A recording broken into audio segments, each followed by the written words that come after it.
సరిగ్గా 1 year back నా లైఫ్‌లో ఏం జరిగిందంటే, ఆఫ్టర్ గ్రాడ్యుయేషన్ నేను కోరుకున్న ఎంఎన్‌సీ కంపెనీలో అయితే నాకు జాబ్ రాలేదు. సో, మీరు నమ్మరు గానీ అప్పుడు ఒక మనిషి చనిపోతే ఎంతలా బాధపడతారో అంతకన్నా ఎక్కువగా ఏడ్చాను నేను. నాకు నిజంగా దేవుని పైన చాలా కోపం వచ్చింది. నాకన్నా తక్కువ చదివే వాళ్ళకి ఆ కంపెనీలో జాబ్ ఇచ్చావు, నాకెందుకు ఇవ్వలేదు, నేను వాళ్ళకన్నా బెటర్‌గా చదువుతా కదా అని నేను నీకు మొక్కను అది ఇది అని చెప్పి నేనైతే చాలా ఏడ్చాను అసలు.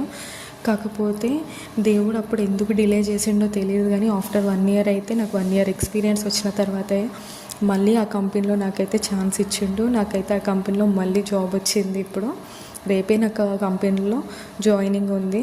సో నేను చెప్పేది ఏంటంటే, మన లైఫ్లో ఏది ఎప్పుడు రావాలో అప్పుడే వస్తుంది. సో దానికి వరకు మనమైతే వెయిట్ చేయాలి.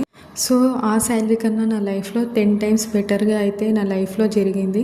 సో నేను చెప్పేది ఏంటంటే, మన లైఫ్లో ఏం జరగకపోయినా వెయిట్ చేయాలి. సో అంటిల్ మన టైం వచ్చే వరకు వెయిట్ చేయాలి.